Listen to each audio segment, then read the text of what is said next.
সবাইকে আমার চ্যানেলে আমি প্রথমে স্বাগত জানাচ্ছি। সেই সঙ্গে আজকে আমাদের আলোচনা চতুর্থ পর্বে আমরা এসে পৌঁছেছি। এখানে পর্ব দেখো চতুর্থ লিখে দিয়েছি। এর আগে আমরা মহাবিদ্রোহের চরিত্র নিয়ে আলোচনা করেছি। মহাবিদ্রোহের ব্যর্থতা, কেন ব্যর্থ হয়েছিল, মহাবিদ্রোহের গুরুত্ব, এ বিষয় নিয়েও আমরা পুঙ্খানুপুঙ্খ পুঙ্খানুপুঙ্খ প্রায় আমরা আলোচনা করে ফেলেছি।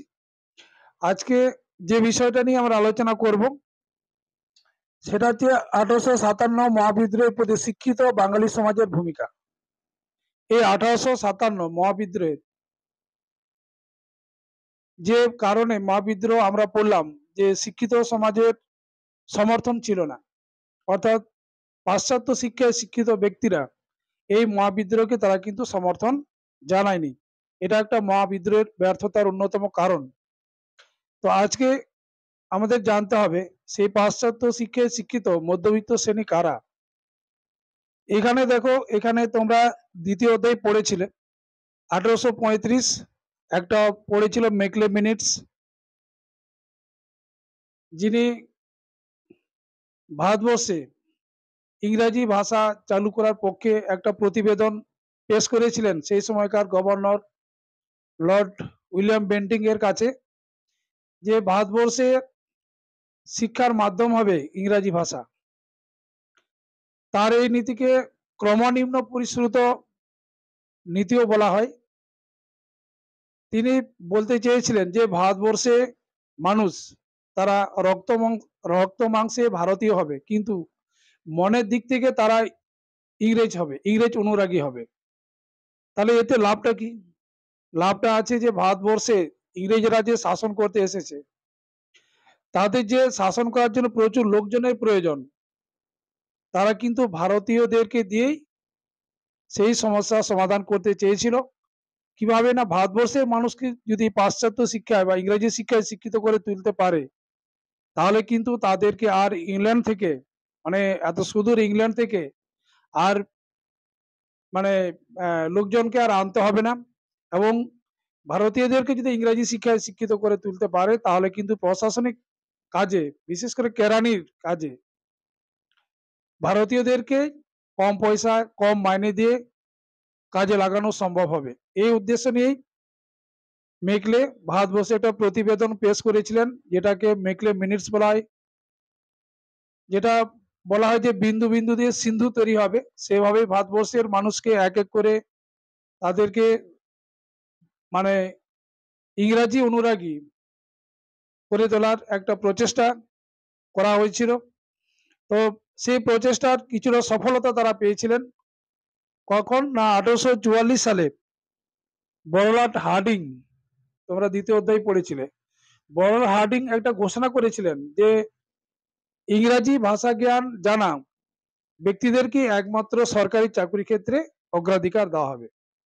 তাহলে কিছু ভারতবর্ষের স্বার্থান্বেষী মানুষ, কিছু লোভী মানুষ সে সময়ে তারা ইংরাজি ভাষা শিখতে শুরু করলেন, এবং যারা ইংরাজি ভাষা শিক্ষিত হয়ে ইংরেজদের কাছে যারা চাকরি করলেন, চাকরি করে তারা অর্থনৈতিক স্বাচ্ছন্দ্য বোধ করলেন, সুখে স্বাচ্ছন্দ্যে তারা থাকতে শুরু করলেন, সেই মানুষরাই হচ্ছে পাশ্চাত্য শিক্ষায় শিক্ষিত মধ্যবিত্ত শ্রেণীর মানুষ। আমি কি এটা বোঝাতে পারলাম? তো এই শিক্ষিত মানুষরাই কিন্তু সেই সময়ে যখন মহাবিদ্রোহ হয়, তারা এই মহাবিদ্রোহকে সমর্থন জানায়নি, তারা বিরূপ মনোভাব দেখিয়েছিল। সিপাহীদের সঙ্গে না গিয়ে তারা ইংরেজদের সমর্থন জানিয়েছিল।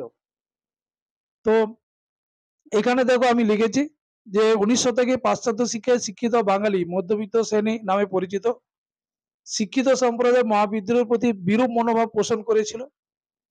এখানে একটা যেটা বলছিলাম যে রক্ত মাংসে ভারতীয় হলেও মনের দিক থেকে সম্পূর্ণ ইংরেজ অনুরাগী হয়ে উঠবে। তারা মহাবিদ্রোহের সময় ভারতীয় সিপাহীদের সমর্থন না করে ইংরেজদের সাহায্য করেছিল, তাই সিপাহীরা শক্তিশালী হয়ে উঠতে পারেনি। এটা একটা বিরাট একটা কারণ ছিল। যেহেতু শিক্ষিত মানুষরাই এই বিদ্রোহে তারা বিরূপ মনোভাব দেখিয়েছিল, সমর্থন জানায়নি, তাই সংগঠনটা শক্তিশালী হয়ে উঠতে পারেনি। এমনকি কলকাতা থেকে প্রকাশিত সংবাদ প্রভাকর একটা পত্রিকা, সংবাদ প্রভাকর পত্রিকা, এই পত্রিকায় সিপাহীদের জুলুম এবং নৃশংসতার সমালোচনা পর্যন্ত করেছিল। যারা এই মানে এই উল্লেখযোগ্য যারা সেই সময় ব্যক্তি ছিলেন, মধ্যবিত্ত যারা পাশ্চাত্য শিক্ষিত ব্যক্তি, হরিশ্চন্দ্র মুখোপাধ্যায়, দুর্গাদাস বন্দ্যোপাধ্যায়, রাজনারায়ণ বসু, কিশোরীচাঁদ মিত্র, ঈশ্বরচন্দ্র গুপ্ত, ঈশ্বরচন্দ্র বিদ্যাসাগর, অক্ষয় কুমার দত্ত প্রমুখ। এই ধরনের মানে উচ্চশিক্ষিত মানুষ তারা কিন্তু মহাবিদ্রোহের সময় সিপাহীদের কোনোভাবেই সমর্থন জানায়নি। সমর্থন না করার কারণটা দেখো, এটাই আসল কারণ যে সমর্থন না করার কারণ হচ্ছে শিক্ষিত মধ্যবিত্ত শ্রেণী চাকুরি, ব্যবসা, অর্থনৈতিক স্বাচ্ছন্দ্য হারাতে চাননি। তারা যে ইংরাজি শিক্ষায় শিক্ষিত হয়ে ইংরেজদের অধীনে চাকরি করত, তারা যে টাকা রোজগার করত, ইংরেজদের যদি অবসান হয়, ইংরেজ শাসনের যদি অবসান হয়, তাহলে কিন্তু তাদের সেই চাকরি থাকবে না। তারা যে সুখে স্বাচ্ছন্দ্যে যে থাকতো, তাদের যে একটা কি বলবো, একটা চাকরি করে তারা যে টাকা রোজগার করতে শুরু করেছে, অর্থনৈতিক স্বাচ্ছন্দ্য বোধ মানে এসেছে, সেটা কিন্তু আর থাকবে না। সেই দিক থেকেই তারা কিন্তু এই বিদ্রোহকে সমর্থন বা ইংরেজ শাসনের অবসান তারা চাইছিল না। বলা যেতে পারে যে একটা কথা বলা যেতেই পারে যে ভারতবর্ষে কিন্তু এখন নয়, তখনও কিন্তু স্বার্থপর মানুষ ছিল, এখনো আছে, তখনও ছিল। এরা সুখে থাকার জন্য কিন্তু সিপাহীদের সমর্থন করেনি। যদি সেদিন সমর্থন করতো তাহলে কিন্তু একটা অন্য ফল একটা হয়তো আসতো, বা সেই দিনেই হয়তো ইংরেজদের উপনিবেশিক শাসন এর অবসান হতে পারত। যাই হোক, তারা সেটা ছাড়তে চায়নি, চাকরি ছাড়তে চায়নি। সুবিধা এরপরে যেটা আছে, মধ্যবিত্ত শ্রেণীর ব্রিটিশ শাসনকে কল্যাণকর মনে করত। সুবিধাভোগী, এখানে ভোগী কথাটা নেই, সুবিধাভোগী লিখে নেবে। সুবিধাভোগী মধ্যবিত্ত শ্রেণীর ব্রিটিশ শাসনকে কল্যাণকর মনে করত। তারা তাই এই শাসনের অবসান চাননি। কল্যাণকর এই ওটাই ওই কারণেই মনে করতো, যেহেতু তারা চাকরি করত, চাকরি করে রোজগার করত। এরপরে পাশ্চাত্য শিক্ষা ব্যবস্থা ব্যাহত হতে পারে, যে ভারতবর্ষে যে ইংরাজি শিক্ষা সেটা কিন্তু বন্ধ হয়ে যেতে পারে, এই আশঙ্কাও তারা করেছিলেন। সেই জন্য এই বিদ্রোহকে সমর্থন তারা জানায়নি। ইংরেজ শাসনের অবসান হলে ভারতে সুশাসন প্রতিষ্ঠিত হবে না, ফলে একটা বিশৃঙ্খলার পরিবেশ তৈরি হতে পারে, এটা তারা মনে করেছিল সেই সময়। কিন্তু কতটা বিশৃঙ্খলার পরিবেশ তৈরি হতো সেটা কিন্তু বলা সম্ভব নয়। কিন্তু মধ্যবিত্ত শ্রেণী সেটাই মনে করেছিল যে ভারতবর্ষে ব্রিটিশ শাসনের যদি অবসান হয়, তাহলে কিন্তু একটা বিশৃঙ্খলার বাতাবরণ তৈরি হতে পারে, বিশৃঙ্খলার পরিবেশ তৈরি হতে পারে। অতএব ইংরেজ শাসনটাকে মানে এটাকে রাখতে হবে, এর অবসান হলে সমস্যা তৈরি হতে পারে। তারপরে আধুনিক ভারত গড়ে উঠবে না, এটা একটা তাদের একটা চিন্তা ভাবনা ছিল যে ভারতবর্ষ আধুনিক হবে না। সর্বোপরি ভারতে পুনরায় মুসলিম শাসনের সূচনা হতে পারে। এর আগে যে আমরা যে সুলতানি যুগ পড়েছি, আমরা মুঘল যুগ পড়েছি, প্রত্যেকেই এরা মুসলমান ছিল। তাই ভারতবর্ষে এটাও তারা, বিশেষ করে হিন্দু সম্প্রদায়ের মানুষরা এখানে যাদের নামগুলো আছে, তারা কিন্তু চাই মানে ভেবেছিলেন যে ইংরেজ শাসনের যদি অবসান হয়, তাহলে কিন্তু পুনরায় ভারতবর্ষে আবার মুসলিম শাসনের সূচনা হতে পারে, যেটা তারা চাইছিলেন না। ঠিক আছে, এই সমস্ত কারণের জন্যই কিন্তু মধ্যবিত্ত শ্রেণী এই মহাবিদ্রোহকে সমর্থন করেননি। এরপরে পরের যে অংশটা আছে, মহারানীর ঘোষণাপত্র। মহারানীর ঘোষণাপত্র যে উদ্দেশ্যে, এখানে মহারানীর ঘোষণাপত্রের আগে আমাদের জানতে হবে যে ভারত শাসন আইন, সেই সময় ভারত শাসন আইন পাস করা হয়েছিল 1858 2রা আগস্ট। এই তারিখটা আগেও বলেছি যে মাধ্যমিক পরীক্ষায় জানতে চাওয়া হয়েছিল, পড়েছিল, তাই তারিখগুলো তোমাদেরকে মনে রাখতে হবে। যে ভারত শাসন আইনের সাহায্যে দুটো জিনিস হয়েছিল, ভারত শাসন আইন পাস করার দুটো, একটা হচ্ছে ব্রিটিশ কোম্পানির অবসান হয়, মানে এতদিন মহাবিদ্রোহ পর্যন্ত যারা আমাদেরকে শাসন করতো তারা কিন্তু মানে ইংল্যান্ড বা ইংল্যান্ড গভর্নর বা সরাসরি ব্রিটিশ সরকাররা করতো না, আমাদেরকে ইস্ট ইন্ডিয়া কোম্পানি অর্থাৎ ব্যবসা দ্বারা শাসন করতো, তার অবসান হয়েছিল। আরেকটা হচ্ছে রানী ভিক্টোরিয়া ভারতে শাসনভার গ্রহণ করেছিলেন। এই 1858 ভারত শাসন আইন, এর মাধ্যমে দুটো জিনিস হয়, একটা হচ্ছে ব্রিটিশ কোম্পানির শাসনের অবসান হয়, আর রানী ভিক্টোরিয়া ভারতের শাসনভার গ্রহণ করেছিলেন। এই ভারত শাসন আইন পাস করার দুটো উদ্দেশ্য দেখো এখানে লিখেছি 1, 2 করে। একটা হচ্ছে মহাবিদ্রোহের মতো ঘটনার পুনরাবৃত্তি যাতে না ঘটে। যে মহাবিদ্রোহ যেটা ইংরেজরা দেখলো যে সারা ভারতবর্ষেরই মানুষ প্রত্যক্ষ পরোক্ষভাবে তারা যে যুদ্ধে সামিল হয়েছিল, যে ধরনের তারা অস্ত্র ধারণ করেছিল, আধুনিক না হলেও সেগুলো অস্ত্র হলেও তাদের মধ্যে ইংরেজদের একটা ব্যতিব্যস্ত করে তুলেছিল। তাই তারা একটা ভয় পেয়ে গিয়েছিল। সেই ভয়ের কারণ থেকেই তারা বলতে চাইছে যে এই ধরনের ঘটনার যাতে পুনরাবৃত্তি না হয় সেই সুযোগটা ভারতীয়দেরকে আর দেওয়া যাবে না।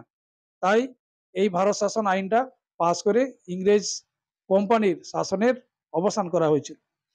তারপরে বিশাল আকৃতির ভারতবর্ষের শাসন কোম্পানির হাতে ছেড়ে রাখা উচিত নয়। মহাবিদ্রোহ থেকে শিক্ষা নিয়েছিল যে ভারতবর্ষের মানুষ যেভাবে আন্দোলন করেছিল, একটা যে গণ অভ্যুত্থান ঘটেছিল, এর আগে কিন্তু অনেকগুলো বিদ্রোহ হয়েছে কিন্তু এরকম কোনো পরিস্থিতির সম্মুখীন হয়নি ইংরেজরা। তাই এখান থেকে তারা উপলব্ধি করেছিল যে ভারতবর্ষ একটা বিশাল দেশ, এই দেশে একটা কোম্পানির হাতে একটা শাসনভার ছেড়ে রাখা উচিত নয়।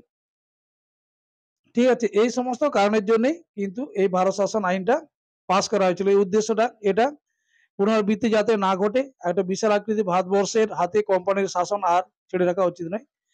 এরপরে যে কিছু কিছু শর্ট কোশ্চেন আমাদের জানতে হবে যে মহারানীর ঘোষণাপত্র কবে পাঠ করা হয়েছিল। মহারানীর ঘোষণাপত্র পাঠ করা হয়েছিল 1858 পয়লা নভেম্বর। এই তার পয়লা নভেম্বর তারিখটা খুবই গুরুত্বপূর্ণ একটা তারিখ।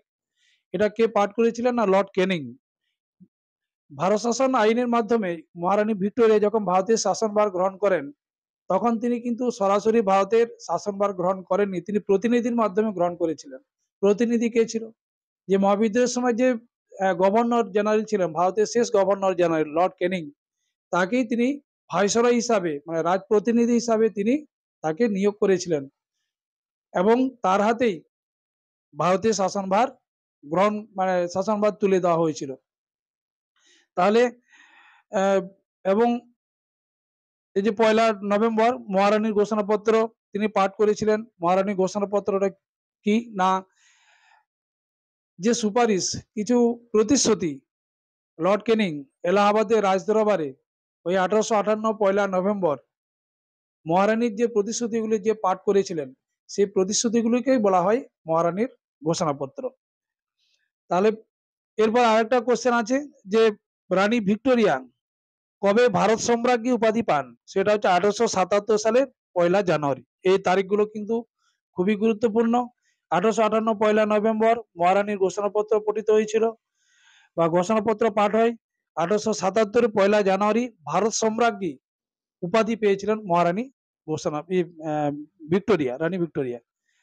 রানীর ঘোষণাপত্রের উদ্দেশ্যটা কি ছিল? এখানে দুটো উদ্দেশ্য, মূলত দুটো উদ্দেশ্য মনে রাখতে হবে। ভারতীয়দের থেকে আনুগত্য অর্জন, আর দ্বিতীয় হচ্ছে ভারত রাষ্ট্রে প্রত্যক্ষ শাসন চালু করা, মানে ভারতকে প্রত্যক্ষ শাসনাধীনে আনা। ভারতীয়দের থেকে আনুগত্য অর্জন মানে প্রতিশ্রুতি, এরকম প্রতিশ্রুতি অনেকে দেয়, বন্ধুরাও দেয়, তোমাদেরকে দেখবে দেখবে যে আমি তোকে এটা দেবো, বাড়ির লোকে অনেক সময় অনেক প্রতিশ্রুতি দেয়, তুই ভালো রেজাল্ট কর কিছু একটা কিনে দেবো, সেই ধরনের একটা প্রতিশ্রুতি। এই প্রতিশ্রুতি কিন্তু প্রতিশ্রুতি রয়ে গেছে, বাস্তবে কিন্তু কার্যকর হয়নি। শুধু ভারতীয়দের থেকে আনুগত্য অর্জন, এছাড়া আর কিছু নয়। এবং ভারতবর্ষটাকে নিজেদের নিয়ন্ত্রণে ইংল্যান্ডের মানে এরপর কোম্পানি নয়, সরাসরি ইংল্যান্ড থেকে ভারতকে শাসন করা হবে, মানে প্রত্যক্ষ শাসনাধীনে আনা, এটা একটা উদ্দেশ্য ছিল মহারানী ঘোষণাপত্রের। আর একটা ভারতীয়দের থেকে আনুগত্য অর্জন করা, এই দুটো মনে রাখবে। এরপরে কিভাবে সে আনুগত্য অর্জন করতে পেরেছিল? কিছু প্রতিশ্রুতি দিয়েছিল, এই প্রতিশ্রুতির বন্যার শেষ নেই, বন্যা বয়ে গিয়েছিল। সেটা হচ্ছে যে সত্য বিলোপ নীতি প্রত্যাহার করা। তোমরা জানো যে কে চালু করেছিল? লর্ড ডালহৌসি ভারতবর্ষে একটা নীতি নিয়ে এসেছিলেন, সত্য বিলোপ নীতি, যেটা কোনো রাজা যদি অপুত্রক হন তাহলে কিন্তু তার রাজ্যটাকে সরাসরি ইংরেজরা দখল করে নিত। এখানে বলা আছে সত্য বিলোপ নীতি প্রত্যাহার করা হবে, তার মানে কি এরপর থেকে ভারতীয় রাজারা যদি তাদের কোনো পুত্র যদি না থাকে তাহলে কিন্তু তারা উত্তরাধিকারী মানে দত্তক পুত্র তারা গ্রহণ করতে পারবে। ঠিক আছে, এরপরে আছে সাম্রাজ্য বিস্তার করবে না। ভারতবর্ষে যে একের পর এক দেশীয় রাজ্যগুলো গ্রাস করছিল ইংরেজরা, সেটা আর করবে না, সেটা বন্ধ করবে। তারপর হচ্ছে জাতি ধর্ম বর্ণ যোগ্যতার ভিত্তিতে চাকরি প্রদান করবে। এরপর থেকে ভারতীয়দের নাকি চাকরি দেওয়া হবে।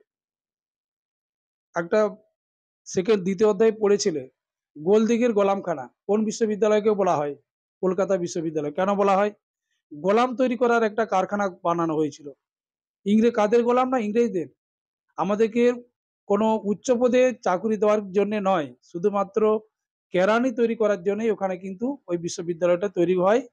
ওই জন্য গোলদিঘির গোলাম, গোলদিঘি একটা জায়গার নাম, কলকাতা একটা জায়গার নাম। গোলামখানা, গোলদিঘির গোলামখানা, গোলাম বানানোর জন্যই ওই কলকাতা বিশ্ববিদ্যালয় তৈরি করা হয়েছিল। তারা জাতি ধর্ম বর্ণ নির্বিশেষে এই প্রতিশ্রুতি দেওয়া হয়েছিল চাকরি দেওয়া হবে, ভারতবাসীর সমান মর্যাদা দেওয়া হবে, ভারতীয়দের মধ্যে যে যে প্রত্যেককে সমান মর্যাদা দেওয়া হবে। ধর্ম সমাজ সংস্কৃতি ক্ষেত্রে অহেতুক হস্তক্ষেপ করবে না। ভারত রাষ্ট্রে বিভিন্ন ধর্মের মানুষ বসবাস করে, প্রত্যেকের আলাদা আলাদা ধর্ম আছে, সংস্কৃতি আছে। তারা কিন্তু এরপর থেকে নিজের নিজের ধর্ম তারা পালন করতে পারবে। এখানে ইংরেজরা কোনোভাবেই হস্তক্ষেপ করতে পারবে না। কারণ এর আগে আমরা পড়েছিলাম তৃতীয় অধ্যায়ে যে অনেক ধরনের যে তাদের মধ্যে ধর্ম কখনো সংস্কৃতির উপরে তারা আঘাত এনেছিল ইংরেজরা, সেটা থেকে বিরত থাকবে। একটা প্রতিশ্রুতি, এটা একটা। এর পরের প্রতিশ্রুতি হচ্ছে বাজেয়াপ্ত সম্পত্তি ফিরিয়ে দেওয়া হবে। ইংরেজরা যে সম্পত্তিগুলি বাজেয়াপ্ত করেছে ভারতবর্ষের বিভিন্ন জনের কাছ থেকে, জমিদার বা রাজাদের থেকে, বা আরো প্রভাবশালী যারা মানুষ ছিলেন তাদের থেকে, ধনী শ্রেণীর যারা মানুষ ছিলেন তাদের থেকে, সেই সম্পত্তিগুলো সব ফিরিয়ে দেওয়া হবে। দেশীয় রাজ্যগুলির সঙ্গে সম্পাদিত চুক্তি বহাল থাকবে। যে চুক্তিগুলো ইংরেজরা করেছিল, অনেক সময় ইংরেজরা কি করতো, চুক্তি করতো, কিন্তু বাস্তবে সেই চুক্তি থাকতো না, সেটা কিন্তু অস্থায়ী হয়ে যেত। পরবর্তী সময়ে সেটাকে চুক্তি ভঙ্গ করে তারা নিজেরাই কিন্তু সে রাজ্যগুলো দখল করে নিত রাজাদের। এখানে একটা প্রতিশ্রুতি দিয়ে দিল যে ভারতবর্ষে আর সেই চুক্তিটা যেটা আছে, সেই চুক্তিটা চুক্তিই থাকবে, আর কোনোভাবেই চুক্তিটাকে ভঙ্গ করবে না ইংরেজরা। এই ধরনের একটা প্রতিশ্রুতি দিয়েছিল। তারপরে সরাসরি ইংরেজ হত্যার সঙ্গে যুক্ত ব্যক্তি ছাড়া বাকিদের ছেড়ে দেওয়া হবে। একমাত্র কাদেরকে শাস্তি দেওয়া হবে বা কাদেরকে কারাগারে থাকতে হবে? না, যারা সরাসরি ইংরেজ হত্যার সঙ্গে যুক্ত, বাকিদের নাকি ছেড়ে দেবে। এটা একটা প্রতিশ্রুতি। তারপরে হচ্ছে দেশের অভ্যন্তরীণ শৃঙ্খলা, শান্তি শৃঙ্খলা বজায় রাখার চেষ্টা করবে। দেশের মধ্যে যে শান্তি শৃঙ্খলার যদি অবনতি ঘটে, তারা কিন্তু সর্বত্রভাবে তারা প্রতিরোধ গড়ে তুলবে যাতে শান্তি বজায় থাকে। কোনোভাবেই বিশৃঙ্খলার পরিবেশ তারা তৈরি করতে দেবে না। এই এতগুলো প্রতিশ্রুতির কারণের জন্যই এই ঘোষণাপত্রকে মেঘনা কাটা বা মহাসনদ বলা হয়। মেঘনা কাটা বা মহাসনদ কাকে বলা হচ্ছে? না, মহারানীর ঘোষণাপত্রকে, যে সুপারিশগুলিকে বা যে প্রতিশ্রুতিকে, মহারানীকেও বলা হয়নি, কাউকেও বলা হয়নি, শুধুমাত্র তিনি যে প্রতিশ্রুতির বন্যা বই দিয়েছিলেন, ভারতবর্ষের মানুষরা মানে হতবাক হয়ে গিয়েছিল এই প্রতিশ্রুতির জন্যই এই মহারানীর যে প্রতিশ্রুতি বা যে ঘোষণা বা সুপারিশ, এটাকেই মহাসনদ বলা হয়, মহাসনদ মেঘনা কাটা। কিন্তু বাস্তবে এর কিছুই হয়নি। ঠিক আছে। এরপরে হচ্ছে দুজনের এখানে উল্লেখযোগ্য, এখানে তারা যে মতামত ব্যক্ত করেছিলেন, একজন বলেছে রাজনৈতিক ধাপ্পাবাজি, নামটা হচ্ছে ঐতিহাসিক বিপানচন্দ্র। আরেকজন বলেছেন প্রতিশ্রুতি ভঙ্গের অধ্যায়, রমেশচন্দ্র মজুমদার। ঐতিহাসিক বিপানচন্দ্র বলেছেন যে, কেন বলেছেন, যে এই যে প্রতিশ্রুতি ভঙ্গের কারণে, কারণ প্রতিশ্রুতি কোনোভাবেই কার্যকর করেনি। যে প্রতিশ্রুতিগুলো এত মানে দিল যে চাকরি দেবে, তারা রাজ্য গ্রাস করবে না, দেশের মধ্যে শান্তি শৃঙ্খলা বজায় রাখবে, আর কোনোভাবেই তারা কোনো সম্পত্তি কারো বাজেয়াপ্ত করবে না, চুক্তিটা বহাল থাকবে, কোনোভাবে চুক্তি ভঙ্গ করবে না, সবাইকে চাকরি দেবে যোগ্যতার ভিত্তিতে, অপুত্রক রাজারা দত্তপুত্র গ্রহণ করতে পারবে, কোনোটাই কার্যকর হয়নি। তাই এই ঐতিহাসিক বিপানচন্দ্র রাজনৈতিক ধাপ্পাবাজি বলেছেন প্রতিশ্রুতি কার্যকর না হওয়ার জন্য। এরপরে আরেকজন যেটা রমেশচন্দ্র প্রতিশ্রুতি ভঙ্গের অধ্যায়, যে ইংরেজরা যে প্রতিশ্রুতি, এখান থেকেই কিন্তু তারা ভঙ্গ শুরু করেছিল। প্রতিশ্রুতি প্রতিশ্রুতি রয়ে গিয়েছিল, বাস্তবের কার্যকরী হয়নি। তার মানে প্রতিশ্রুতি ভঙ্গের একটা অধ্যায়ের সূচনা হয়েছে, এটা রমেশচন্দ্র মজুমদার বলেছিলেন। এখানে তোমরা দুটো শর্ট কোশ্চেন এখানে মনে রাখবে, ভারতের নিয়মতান্ত্রিক আন্দোলনের পথিকৃৎ বলা হয় রাজা রামমোহন রায়কে, আর ভারতের জাতীয়তাবাদের জনক বলা হয় বঙ্কিমচন্দ্র চট্টোপাধ্যায়কে।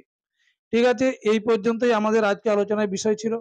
এরপরে আছে নেক্সট, এই যে লিখেছি দেখো, সভা সমিতির যুগ, যেটা 1858 থেকে 1885 এই সালের মধ্যে ভারতবর্ষে অনেক সমিতি গড়ে উঠেছিল, সংগঠন গড়ে উঠেছিল। যে এত কিছুর পরেও যে ইংরেজরা এত প্রতিশ্রুতি দিল, কোনোটাই কিন্তু কার্যকর হয়নি। পরবর্তী সময়ে যে মধ্যবিত্ত শ্রেণী, যারা ইংরেজ ভারতীয় সিপাহীদের যারা সমর্থন করলো না, তারাই কিন্তু পরবর্তী সময়ে সংগঠনগুলো গড়ে তুলেছিল। যে ইংরেজদের বিরুদ্ধে প্রতিরোধ গড়ে তুলতে গেলে ভারতীয়দেরকে ঐক্যবদ্ধ হতে হবে।